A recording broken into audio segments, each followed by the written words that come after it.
It was universally accepted that the 1996 Bulls were the greatest NBA team of all time. But then the 2017 Warriors entered the chat. A team that had just won 73 games added Kevin Durant. Behind the back, Durant to the rim.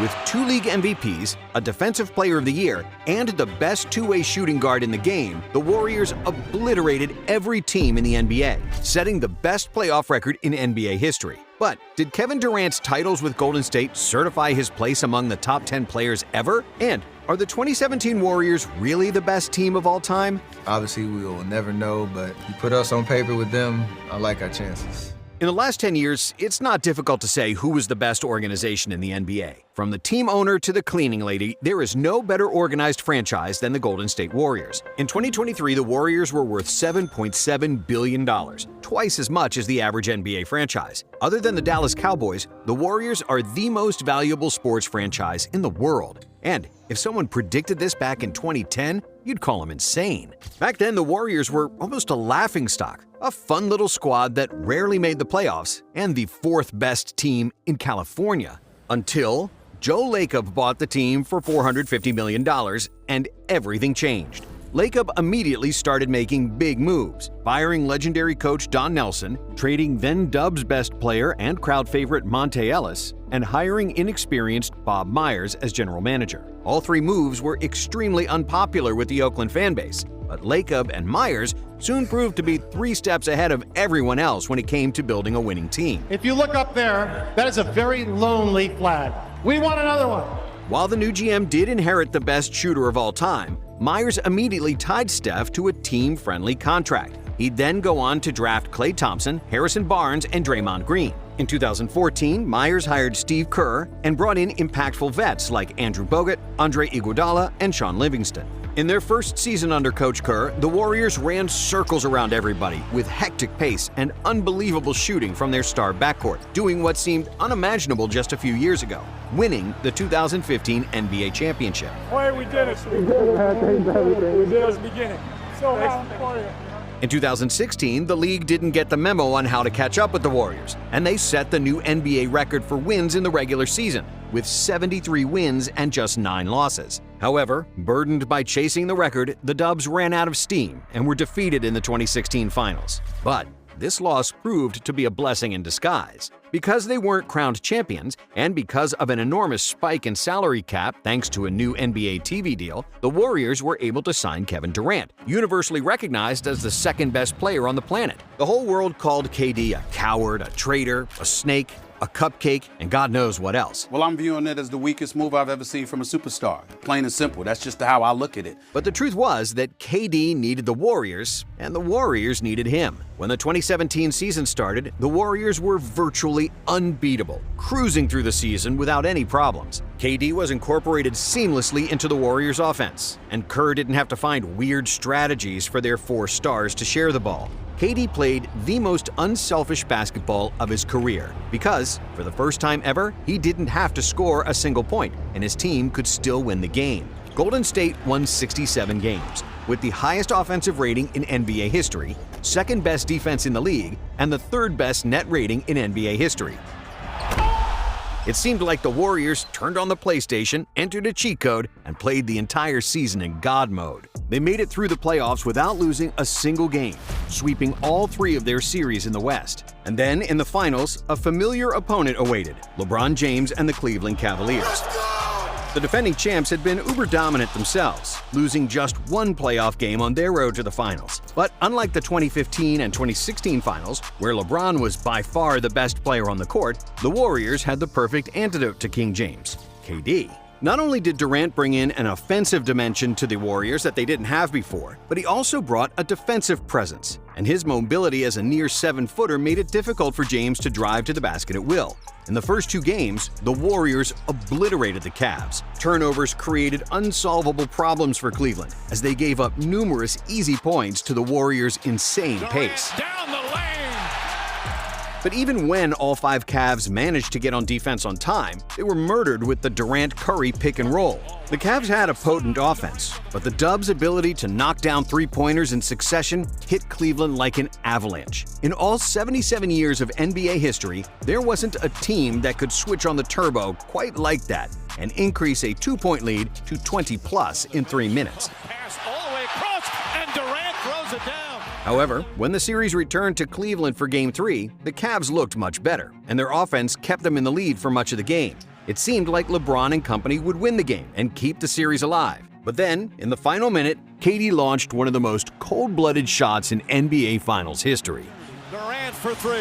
It's good. Kevin Durant from downtown, and Golden State takes the lead. Cleveland still had a chance to win it, but suddenly, they couldn't buy a bucket, and they didn't score a single point in the final 3 minutes. The Warriors won the game, snatching a 3-0 series lead. Then, the Cavs somehow managed to win Game 4, in what was arguably the best offensive game ever in the finals, hitting 24 threes, an NBA playoff record. But it was clear to everybody that they couldn't sustain that kind of shooting and win the ring against these Warriors. In Game 5, Golden State finished the job, finishing the playoffs with 16 wins and only 1 loss, which was the best postseason run in NBA history. There it is. Redemption for Golden State.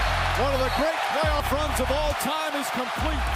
KD finally won that first title that had eluded him for so long. He averaged an unreal 35.2 points, 8.6 rebounds, 5.2 assists, 1 steal, and 1.6 blocks per game, while shooting 56% from the field, 47% from 3, and 93% on free throws. It was one of the best finals performances of all time. And, of course, KD won the finals MVP. And yet, despite Durant's and Golden State's greatness, the basketball world wasn't impressed. A lot of people enjoyed seeing y'all lose in 2016.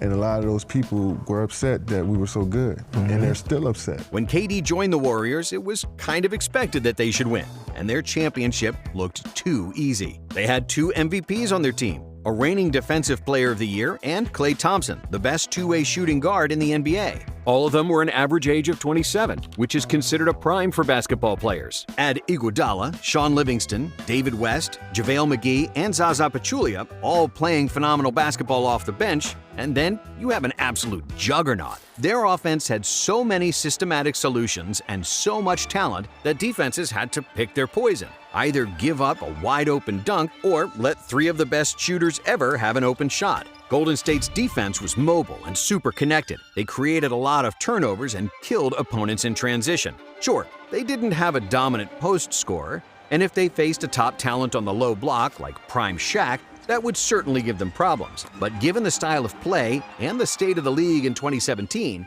those were minimal flaws. However, it's one thing to dominate, and it's a whole different ballgame to become a dynasty. We know how tough it's going to be. We know how hard it is to be the best team in the league.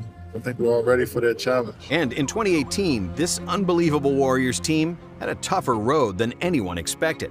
They won 58 games in the regular season. Their defense dropped out of the top 10 best in the league, and overall, they didn't look as smooth and connected as they did the year before. Injuries played their part. But still, the Dubs had so much talent that they easily won the first round against the Spurs, despite Curry not playing. In the second round, Steph returned, and they defeated the Pelicans in 5 games, securing a matchup that every NBA fan hoped for, a clash with the #1 seeded Rockets and the league MVP, James Harden. The Rockets built their whole roster to be able to match up with the Warriors. And suddenly, Golden State's players looked mortal again. Houston pushed the Warriors out of their comfort zone by slowing down the pace as much as possible, with an average possession lasting 18 seconds. They also attacked the Warriors one-on-one to avoid double teams, and they killed the Dubs on the glass with their offensive rebounding. But whenever Kerr had faced a deficit in any game, he simply used the death lineup, which no team had an answer for, except for Houston. With PJ Tucker at center and long defenders at the wings, the Rockets neutralized the best 5-man lineup in NBA history with their own version of small ball. With dominant switch defenses, the Rockets shut down Golden State's motion offense and forced them to attack through isolations, which put Splash Brothers in discomfort for much of the series. After 5 games, the Rockets had a 3-2 lead, and it seemed like the Warriors' dynasty was in serious jeopardy. Has to force one. Except, in the final moments of Game 5, Chris Paul got hurt, and was ruled out for the series. Game 6 was a blowout, with the Warriors winning by 29, and everybody expected the same result in Game 7. And yet, the Rockets started the deciding game playing out of their minds. Houston had an 11-point lead at the half, and it looked like David could somehow beat Goliath. But then, the Warriors hit that turbo button again and hit a series of threes to turn the game around. The game was still close until the end, but then the Rockets missed 27 threes in a row, and it was all over. The Dubs made another final, and for the 4th straight year, they faced LeBron and the Cavs. But this time, King James was without Kyrie, and it was a miracle that he even made the finals because it looked like he was playing with some bystanders that he picked up on the street on his way to the arena. However, in Game 1, LeBron proved that he is one of the GOATs by scoring 51 points. Curry gets inside and throws it down. Only for J.R. Smith to forget the score of the game in the final moments and pass up a potential game-winning shot. I look at Bron like pointing like this. Oh, is he pointing at? I look over, oh man. And then after that, it was just like, I know this shit ain't just happened. Not in the finals.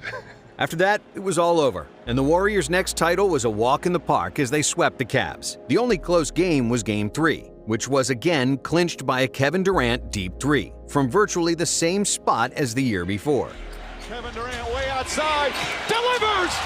Kevin Durant from downtown, it's a 6-point game! With 29 points, 11 rebounds, 7 assists, and over 2 blocks per game, and 50-40-90 shooting splits, Durant deservedly won another Finals MVP. It's incredible. It's good for you to be around guys like this. It helps you become a better basketball player and a better man. And it's a journey that's better than a destination. You know, I'm happy I'm a part of this group. But after the finals, a familiar feeling was felt. Nobody was impressed. Everybody expected the Warriors to win again. And in 2019, this feeling started to creep into the Warriors themselves. They seemed to be just going through the motions. And for the first time in the Kerr era, the Dubs started to have chemistry problems. In a close game against the Clippers, Draymond took the ball and refused to pass it to KD, messing up the play completely and losing the game. Instead of saying, "my bad," Draymond went berserk, cussing out Durant and telling him that he could leave the team. Durant was in his contract year, and he wasn't entirely happy in Golden State anymore. Communication is key. We didn't show that, and that's what rubbed me the wrong way more than anything. After this incident, Draymond got suspended by the team, but their chemistry issues were never solved. They told me right then and there, like, we're going to suspend you for this game. I laughed in their face, literally laughed in their face. However, Golden State was still the NBA royalty, with more talent than any other team. Still, their infamous motion offense got more stagnant, and Durant didn't buy into the team concept as much as before. Instead, he began playing like he did in OKC, using his otherworldly basketball talent to score in isolation. But because he was KD, it worked, and the Warriors were winning. I'm Kevin Durant. You know who I am. Y'all know who I am. They got past the Rockets again, far easier than last time, despite losing Durant to injury after Game 5. KD wouldn't play a second of the conference finals, but the Dubs still swept Portland and got to the finals for the 5th consecutive year. But against the Raptors, which were led by Kawhi Leonard and were far more talented than any team the Dubs faced that year, the Warriors were in trouble. With Draymond completely losing faith in his shot, and aging Iguodala and Livingston, and a thin bench, Golden State was suddenly lacking firepower. After 4 games, they were losing 3-1 and were on the brink of a loss. If they wanted to have any shot at another title, they desperately needed KD. So, despite still nursing the calf injury, Durant finally suited up. First 4 games, the Raptors were dominant and lead 3-1. But all of a sudden, Golden State has a new addition. Kevin Durant will play. And for the first quarter of Game 5, it looked like the Warriors were back. With Durant in the lineup, the Raptors couldn't throw all their defenders at Steph, and Golden State's offense was breathing again. Defensively, KD was a huge help too, and was one of the rare guys who could match up with Kawhi one-on-one. But the dream of defending the title lasted for 14 minutes. Early in the second quarter, Durant tried to drive by Serge Ibaka when he heard a pop and fell to the floor. His Achilles was gone, and he knew it immediately. The Warriors somehow won Game 5, but without Durant, and then also Klay Thompson, who tore his ACL in Game 6, their season was over. and the Raptors were the new NBA champs. But while it's true that Durant came to an already built team, a winning team, this series perfectly showed how important he was for the Warriors and how much they needed him to win championships. While many will discredit KD's legacy because he won his only 2 championships on Steph Curry's team, it was clear that Durant was the best Warriors player. KD was always considered a phenom because he was a 7-footer with the athleticism, ball handling, and shooting ability of a guard. He was always a scoring machine. But it was when he joined the Warriors that he became a complete player and one of the best to ever touch a basketball. When he played in Oakland, KD was in his athletic prime, packing 30 more pounds of muscle than when he got drafted, and about 10 pounds more than he has now, because he's had to shed some weight after his Achilles injury to avoid getting injured again. While his basketball growth stagnated in OKC, when he got to the Warriors, Durant had added something new to his game each season. He became more comfortable moving without the ball in year 1, completely buying into the Warriors' motion offense with lots of screens and cuts. Durant became a phenomenal defender in year 2, averaging a career-high 1.8 blocks per game. In fact, before he got injured and missed the last 2 months of the regular season, he was in strong consideration for Defensive Player of the Year. And finally, he became a better playmaker in year 3, averaging a career-high 5.9 assists per game, which was more than Curry, who was the team's point guard. Durant's feel for the game had grown by leaps and bounds, and while he was known primarily as a scorer, a team could now run the whole offense through him as point forward, similar to LeBron. And just like LeBron perfected his game and made it complete in Miami, Durant did the same thing in Golden State. They were both ostracized because of their decisions, they both won 2 championships with their new teams, and ultimately, they both became the best players in the world. It's a bit of a shame that just when KD finally took that crown from LeBron, he got injured. If he stayed healthy, the Warriors would have probably defeated the Raptors, and KD would win 3 Finals MVP in a row, a feat achieved only by Michael Jordan and Shaq.